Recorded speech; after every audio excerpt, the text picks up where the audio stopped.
Figure d'analogie, la métaphore. La métaphore est à l'origine une comparaison dont on a supprimé le titre de la comparaison. La similitude qui est implicite s'établit entre un comparant et un comparé, comme dans l'exemple suivant. Ma vie était une nuit sans étoiles. La vie ici est décrite comme une nuit sans étoiles, mais sans utiliser le moyen de comparaison. En fait, on pourrait sous-entendre la comparaison suivante. Ma vie ressemblait à une nuit sans étoiles.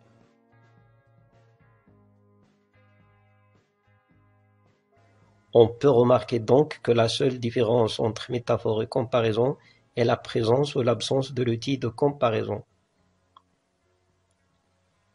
Maintenant, quelles sont les différentes formes de la métaphore ou bien comment construire et reconnaître une métaphore? Premièrement, la métaphore peut être construite à l'aide du verbe être, avec présence du comparé et du comparant. C'est une métaphore explicite. Exemple, la prison est une espèce d'être horrible. La prison, c'est le comparant être horrible, et l'élément de la comparaison, bien le caractère commun, c'est l'horreur et la terreur. D'autres exemples de métaphores construites par être. La vie, c'est un livre qu'on aime, c'est un enfant qui joue à vos pieds, un outil qu'on tient bien dans sa main. Votre âme est un paysage choisi. Ma jeunesse ne fut qu'un ténébreux orage. La métaphore est parfois construite par simple juxtaposition ou bien apposition, c'est-à-dire entre une ou bien deux virgules. Exemple, l'homme, bête enragé, attaqua l'agresseur. Bête enragée, c'est le complément circonstanciel de manière. L'homme est donc comparé à une bête enragée à cause de sa façon d'attaquer. D'autres exemples. Bergère, ô tour Eiffel, le troupeau dépend belle ce matin. La tour Eiffel paraît comme une bergère qui garde son troupeau qui sont ici les ponts de Paris. Mon bel amour, mon cher amour, ma déchirure. La mer, roc chanteuse, oiseau sans ailes, le poète voltige d'un vers à un autre. On peut également formuler la métaphore à partir d'un complément de nom. Par exemple, une mer de souvenirs. De souvenirs, c'est un complément de nom introduit par de. Les souvenirs sont assimilés à une mer, peut-être pour leur intensité ou bien leur brusque et grand effet sur l'état d'âme du narrateur. Le deuxième exemple, des nuées de spectateurs. De spectateurs, c'est le complément de nom, c'est-à-dire beaucoup de spectateurs comme des nuées. Voici quelques exemples de métaphores construites avec un complément de nom. Un grand troupeau d'étoiles vagabondes, c'est-à-dire beaucoup d'étoiles comme un troupeau de moutons. Sa mère est une source intarissable de tendresse. C'est une tendresse sincère, pure, généreuse, comme la source d'eau. Maintenant, la métaphore directe ou bien implicite. C'est une métaphore qui consiste en une fusion totale du comparé et du comparant. Seul celui-ci est exprimé. L'emploi de cette métaphore explique le sens de créativité et d'imagination chez un auteur et nécessite un contexte pour la mieux comprendre. Exemple, il faut pourtant qu'il y en ait qui mènent la barque. Ici, le personnage Crayon a comparé le royaume menacé par les révoltes à une barque sous la merci des vagues et des tempêtes, et qu'il faut bien conduire pour éviter le naufrage et la ruine, mais elle a seulement évoqué la barque. Deuxième exemple, nous allons tous porter cette plaie aux côtés pendant des siècles. La condamnation à mort d'Antigone ressemble à une plaie inoubliable qui durera pendant des siècles. Ici, seul le contexte aide à comprendre de telles métaphores. D'autres exemples de métaphores directes. Qu'est-ce que tu veux que je fasse, ma tourterelle? Cette fleur s'est mariée avec un requin. Cette faucille dort dans le champ des étoiles. Avant de m'ensevelir dans cette tombe à deux roues. Tu as toute la vie devant toi. tu as ce trésor, toi encore.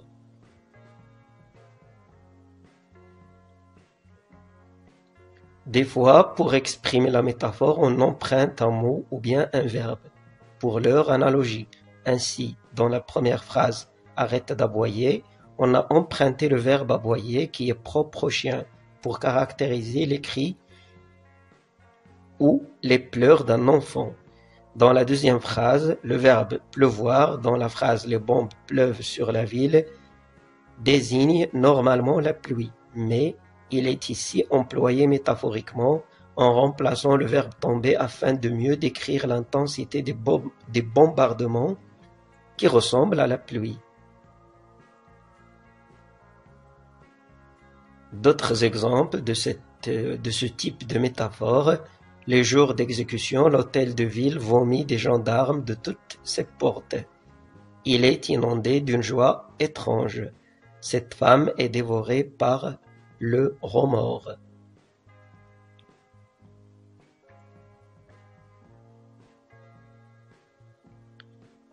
On peut aussi parler de métaphore filée. La métaphore filée est une métaphore élargie qui s'étend sur les caractéristiques du comparant à partir d'un ensemble de métaphores qui appartiennent au champ lexical de celui-ci. Par exemple, la vie est une vaste forêt où il y a des arbres fruitiers et des arbres sauvages, des fleurs et des épines, des oiseaux et des rapaces. Ici, le narrateur file la métaphore de la forêt appliquée sur la vie, en faisant appel au réseau lexical de la forêt, et donc les arbres fruitiers, les arbres sauvages, les fleurs et les épines, les oiseaux, les rapaces, peuvent désigner ensemble la joie, la tristesse, l'amour, la haine, le bien, le mal, etc. Voilà un autre exemple. Dans l'océan de mes souvenirs, des vagues immenses de sensations m'ont heurté contre les côtes de la nostalgie. La métaphore de l'océan est suivie par le champ lexical de l'océan, les côtes et les vagues, qui symbolisent l'esprit, l'état d'âme et la vie tourmentée par les souvenirs nostalgiques.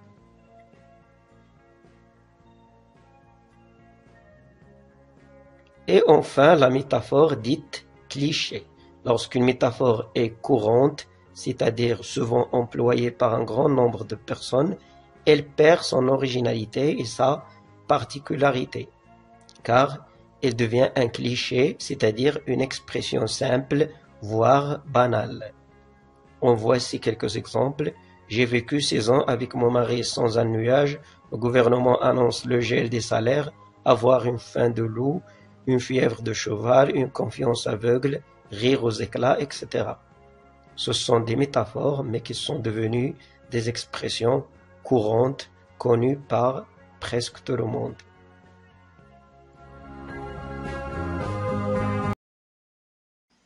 La personnification est une figure d'analogie comme la comparaison et la métaphore, car elle aussi est fondée sur le principe de la ressemblance. Dans le premier exemple, le vent chantait, on a comparé le vent à une personne qui chante, car le chant est une caractéristique humaine. Dans le deuxième exemple, le ciel pleure, le soleil est triste.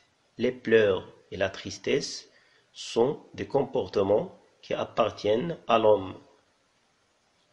Donc, l'emploi de la personnification permet de donner vie aux objets et de créer une atmosphère inhabituelle et parfois imaginaire ou fantastique.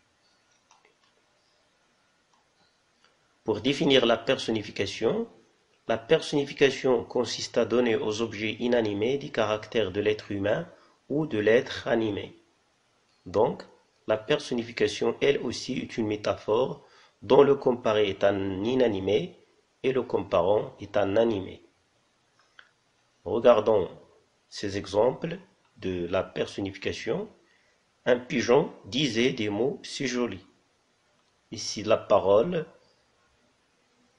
est une caractéristique spécifique à l'homme. Voyez, les petites flammes dansaient, même chose pour danser, c'est un acte humain, ou bien qui appartient aux êtres animés. L'intelligence doit t'abdiquer. Donc l'intelligence doit abdiquer. Abdiquer, on dit un roi abdique, ou bien un roi a abdiqué, mais ici l'intelligence est personnifiée. L'hôtel de ville vomit des gendarmes de toutes ses portes, ça veut dire fait sortir des gendarmes de toutes ses portes. On a aussi personnifié l'hôtel de ville. Le jardin dormait, le jardin est personnifié par la caractéristique dormir qui appartient aux êtres animés. J'ai glissé dans la campagne sans qu'elle s'en aperçoive. Apercevoir, voir, c'est une caractéristique des êtres animés. La répétition et l'anaphore.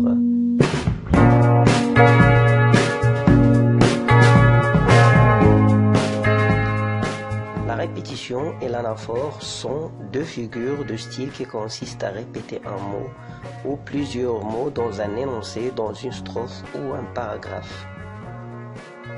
La répétition, c'est répéter un mot ou un groupe de mots à l'intérieur d'une phrase, d'un paragraphe ou d'une strophe. Par exemple, et puis un soir de bal où il n'avait dansé qu'avec Ismaël. Comprendre, toujours comprendre, moi je ne veux pas comprendre, je comprendrai quand je serai vieille. L'anaphore, c'est répéter un mot ou un groupe de mots au début de plusieurs phrases ou bien de plusieurs vers. Exemple, si aimant, si mon petit. Ne me juge pas aimant, ne me juge pas toi aussi. Quand j'étais prisonnier, on m'a volé ma femme, on m'a volé mon âme. La répétition et l'anaphore expriment l'obsession. Par exemple, l'examen, demain j'aurai un examen. L'insistance, vous devez me croire, vous devez tous me croire. La prière ou la supplication, par exemple, ma grâce, je veux ma grâce. L'exagération, la description ou bien l'explication, par exemple, toujours seul avec elle, toujours glacé de sa présence, toujours courbé sous son poing. Ils vont me tuer de son front. En poésie, l'anaphore sert à construire des refrains, créer des parallélismes ou bien des énumérations. Par exemple, il n'y a pas d'amour qui ne soit ta douleur, il n'y a pas d'amour dont on ne soit meurtri, il n'y a pas d'amour dont on ne soit flétri. Autre type de répétition. La répétition peut être aussi une anadiplose. C'est répéter le dernier mot d'une phrase en tête de la phrase suivante. Il est bête, bête il restera. Les peuples gémissaient en vain le roi lui-même tenait madame serrée. Les panadiploses, c'est répéter le premier mot d'une phrase à la fin de la phrase suivante. L'enfance sait ce qu'elle veut sortir de l'enfance. Ou bien, tout le monde l'aime, mais lui, il craint tout le monde.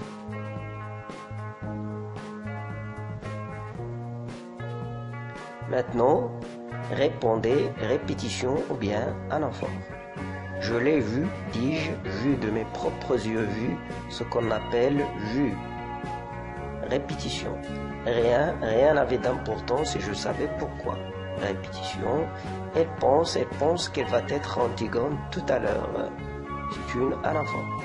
Nounou, tu ne devrais pas trop crier, tu ne devrais pas être trop méchante. Anaphore. Garde tes larmes, anaphore aussi. Toutes les deux alors, toutes les deux vous allez devenir folles. Anaphore. Que je t'admire encore. Anaphore.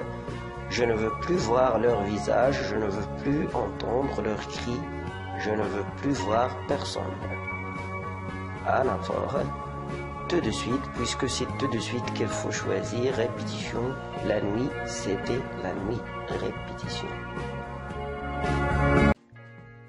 Afin de ne pas choquer une personne, l'euphémisme permet d'adoucir une idée, une réalité inconvenante, en cachant son aspect brutal, grossier et choquant. Il est donc préférable de lui dire « tu n'es plus jeune ». Parfois encore, lorsqu'on dit à une personne « je vais vous dire un mot » ou « je vais vous dire 2 mots », on entend par là trop de reproches à lui faire et donc cette expression est une façon courtoise ou intelligente pour qu'il vous entende jusqu'au bout. Les formes de l'euphémisme. L'euphémisme peut être des mots composés, par exemple les non-voyants, c'est l'euphémisme des aveugles, des sigles, par exemple un CDF, c'est-à-dire une personne vagabonde ou bien sans domicile fixe, une IVG, c'est-à-dire avortement, interruption volontaire de grossesse, et peut-être des périphrases ou bien des mots, par exemple la fin de carrière, la retraite, les gens du 4e âge, qui sont les vieillards, les techniciens de surface, qui sont les agents de ménage, et peut-être une forme négative, par exemple, il n'est pas bon de rester ici. Voici encore quelques exemples d'euphémismes. Ils dorment tous, c'est l'euphémisme de « ils sont morts ». Les demandeurs d'emploi augmentent au Maroc. Les demandeurs d'emploi, c'est l'euphémisme de « chômeur ». Ma grand-mère nous a quittés ou bien il s'en est allé ce matin, c'est l'euphémisme de « elle est morte ». Je lui ai chatouillé les côtes, c'est l'euphémisme de « je l'ai frappé ». On l'a remercié hier, c'est l'euphémisme de « on l'a limogé hier ». Et voici un exercice à faire, soulignez les euphémismes et dites ce qu'ils désignent. Une longue maladie, allez voir tel jour tomber ma tête en place de grève, tu n'as donc pas envie de vivre toi, Paulinus aujourd'hui a achevé sa chasse, il rentre à la maison où mon père et ma mère et Éthéoclosie l'attendent, il a droit au repos. Antigone ne peut plus vivre, Antigone nous a déjà quittés tous. Ils sont lavés, maintenant reposés, il a vécu, par les moins forts, les pays émergents, les gens modestes, il sait comment gérer sa fin de carrière, les personnes de couleur.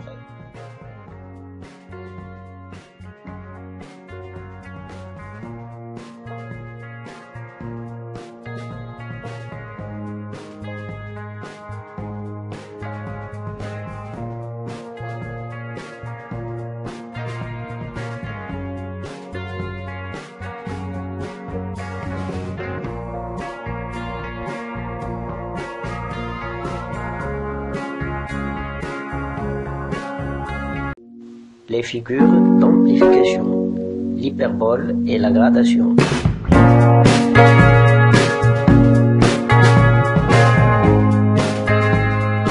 La gradation. Remarquez ces 2 phrases. Va, court, vole et nous venge. Va, court, vole. La deuxième phrase. Je me meurs, je suis mort, je suis enterré.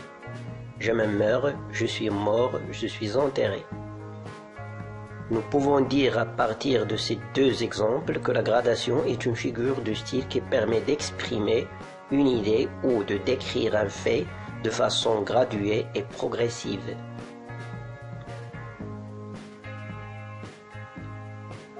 Emploi de la gradation. La gradation permet de donner plus d'exactitude, d'éclaircissement et de précision à une expression. Par exemple, la voile s'éloigne, elle blêmit, elle décroît. Elle permet aussi de rectifier et de préciser. Elle me donne du mal, beaucoup de mal. La gradation est soit croissante ou bien ascendante, c'est-à-dire que les termes employés sont de plus en plus forts. Par exemple, une horrible, une sanglante, une implacabilité. Le fleuve naît, gronde et s'écoule. Un jour, un mois, c'est pareil pour lui. Elle peut être aussi décroissante ou bien descendante, c'est-à-dire que les termes ou bien les expressions sont de moins en moins fortes. Par exemple, chaque jour, chaque heure, chaque minute. Il a glissé, il est tombé, c'est fini.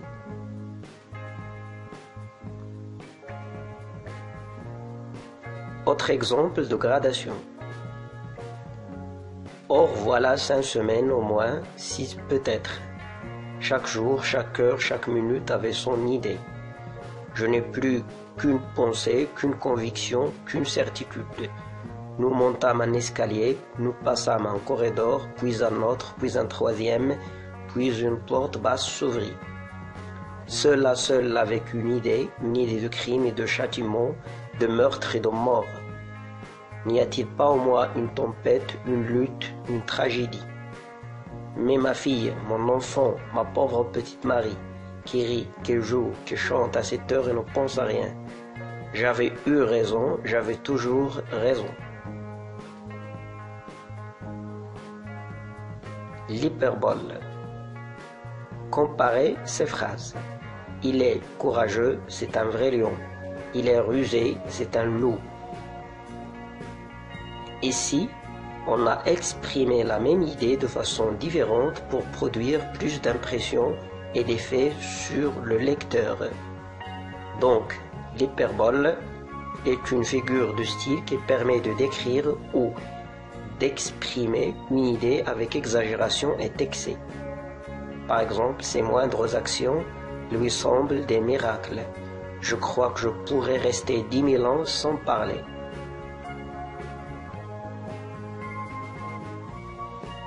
L'hyperbole sert à exprimer un sentiment fort, que ce soit de joie, de douleur, d'admiration, etc. Par exemple, à travers les 1000 émotions qui se disputaient ma pensée. Elle permet aussi de décrire. La pluie tombe à flot. Persuadé. Vous devez le choisir car c'est le plus fort. Exprimer une ironie ou bien une critique. C'est vrai, vous êtes le roi, vous pouvez tout, mais cela, vous ne le pouvez pas. Procédé de l'hyperbole. Alors, parmi les outils de l'hyperbole, le vocabulaire ou bien le lexique fort. Par exemple, un regard mélancolique. Les pluriels. Ils nous prendront avec leurs 1000 bras, leurs 1000 visages. Les superlatifs. Je me sens le plus heureux et le plus chanceux. Des préfixes, comme un chauffard, une femmelette, un garçonnet, etc. Des adverbes comme beaucoup, tout, toujours, adverbe en mot, etc. Par exemple, je n'aurai pas du courage éternellement. Il est tout rouge de honte. À noter que la plupart des figures de style servent à exprimer l'hyperbole, comme la comparaison, la métaphore, l'antithèse, la gradation même, l'énumération, etc. Voici quelques exemples. Se mêle comme un refrain horrible à toutes les paroles. Nous allons tous porter cette plaie aux côtés pendant des siècles. Tantôt grotesque, tantôt sanglante, tantôt sombre et fatale, à travers les 1000 émotions qui se disputaient ma pensée. Je vous propose quelques exemples d'hyperbole. Oui, mon frère, je suis un méchant, un coupable, un malheureux pécheur, tout plein d'iniquité, le plus grand scélérat qui jamais ait été. Chaque instant de ma vie est chargé de souillure et n'est qu'un amas de crimes et d'ordures. Oui, mon cher fils, parlez, traitez-moi de perfide, d'infâme, de perdu, de voleur, d'homicide, accablez-moi de noms encore plus détestés. Le seul bruit de mon nom renverse les murailles, défait les escadrons et gagne les batailles. Le plus grand scélérat que la terre ait jamais porté, un enragé, un chien, un diable, un turc, un hérétique, qui ne croit ni ciel ni enfer, ni loup-garou, qui passe cette vie en véritable bête brute, un pourceau d'épicure, un vrai sardanapale qui ferme l'oreille à toutes les remontrances qu'on lui peut faire et traite de bile versée tout ce que nous croyons. Tu me dis qu'il a épousé ta maîtresse, crois qu'il l'aurait eu fait pour sa passion et qu'avec elle, il aurait encore épousé toi, son chien et son chien. Parmi les figures de l'opposition, l'antithèse, l'oxymore et l'antiphrase. Ces figures sont fondées sur le principe de l'opposition, c'est-à-dire elles rapprochent des mots des réalités ou bien des idées contraires. Pour l'antithèse, elle rapproche des termes désignant des réalités opposées à l'intérieur d'une phrase ou bien dans un paragraphe, soulignant ainsi un conflit et un contraste.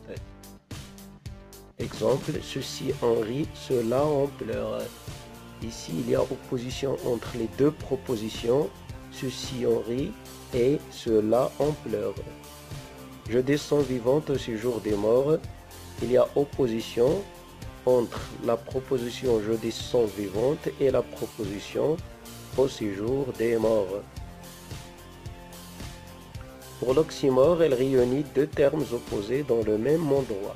Elle exprime une opposition inattendue provoquant l'ironie et la surprise au sein du même groupe de mots. Par exemple, les larmes du bonheur, on remarque l'opposition entre larmes et bonheur et leur endroit. Ils se trouvent dans le même groupe de mots, c'est-à-dire elles ne sont pas séparés. D'autres exemples, les larmes de la joie, une jolie mort, une boucherie héroïque, j'ai passé des nuits blanches. Finalement, pour l'antiphrase, elle exprime le contraire de ce que l'on pense ou bien ce que l'on veut dire réellement. Elle souligne l'ironie dont le contexte seul permet de comprendre. Oh, quel courage! Ici, si on le dit pour un lâche, c'est une antiphrase, car en vérité, on ne doit pas dire pour un lâche ou bien à un lâche quel courage ou bien qu'il est courageux. D'autres exemples, c'est un bon travail. Si on le dit pour quelqu'un qui a obtenu une mauvaise note, c'est une antiphrase, c'est-à-dire c'est le contraire de ce que l'on pense ou bien ce que l'on veut dire réellement à cette personne. Quelle générosité! Lorsqu'on le dit pour un avare, c'est une antiphrase. Parmi les figures de substitution, la métonymie, la synecdoque et la périphrase. Ces figures sont fondées sur le principe de remplacement, c'est-à-dire on remplace un mot par un autre mot qui entretient avec lui une relation quelconque. Pour la métonymie, elle remplace un mot par un autre mot qui entretient avec lui une relation évidente ou bien logique. Lorsque je dis la route a tué 3 personnes, je désigne la voiture, car c'est elle normalement qui a tué ces personnes et non pas la route. Voici quelques relations de métonymie, le contenant pour désigner le contenu. Par exemple, Paris s'est endormi. Ici, on désigne les habitants de Paris. La matière pour l'objet. Elle a gagné l'or, c'est-à-dire elle a gagné une médaille ou bien un objet en or. L'auteur pour désigner l'œuvre. Lorsque je dis je lis Voltaire ou bien j'ai acheté Voltaire, je veux dire un roman de Voltaire. L'effet pour la cause. Elle a bu la mort, c'est-à-dire elle a bu un poison qui cause la mort.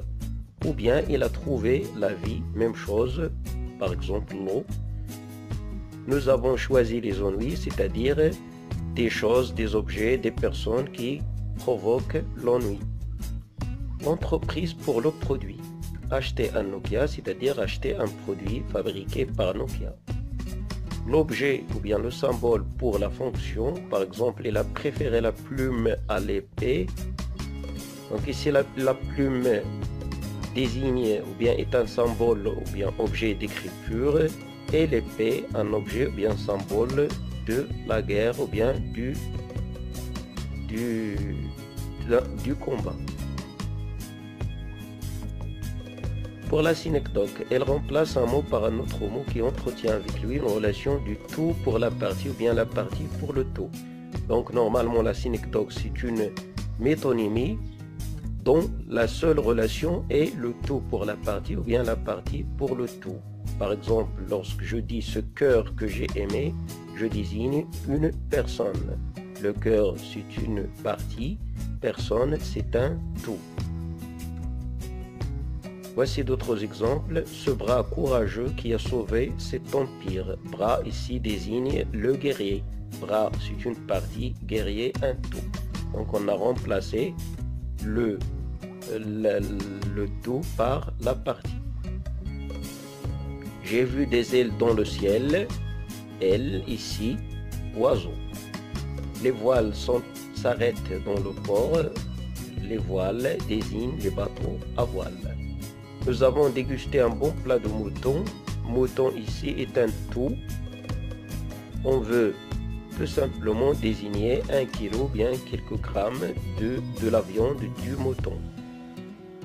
Tous ces yeux qui le regardent, yeux, bien yeux est une partie, genre un tout. La France a gagné. Quand je dis la France a gagné, je veux dire tout simplement une équipe ou bien un joueur. J'ignore le destin d'une tête si chère. Tête désigne personne. Pour la périphrase, on remplace un mot par un groupe de mots ou bien une expression détournée qui lui ajoute une information ou bien une définition. Par exemple, lorsque je dis la saison de la moisson, je désigne l'été, car la caractéristique de l'été, c'est l'arrivée de la moisson. En voilà d'autres exemples. La lame tranchante, la guillotine, boîte en pierre, la cellule du condamné. Paris, la ville des Lumières, fascine les artistes. L'auteur de la boîte à merveilles, Ahmed Sfrioui. L'animal pervers, c'est le serpent. Le livre du devoir, la Bible ou bien le Coran. L'heure au blanchi la campagne, l'aube. L'homme aux semelles devant Rimbaud. L'homme du 18 juin de Gaulle. Le peuple croissant, les grenouilles, etc. Donc on peut formuler plusieurs périphrases de cette façon.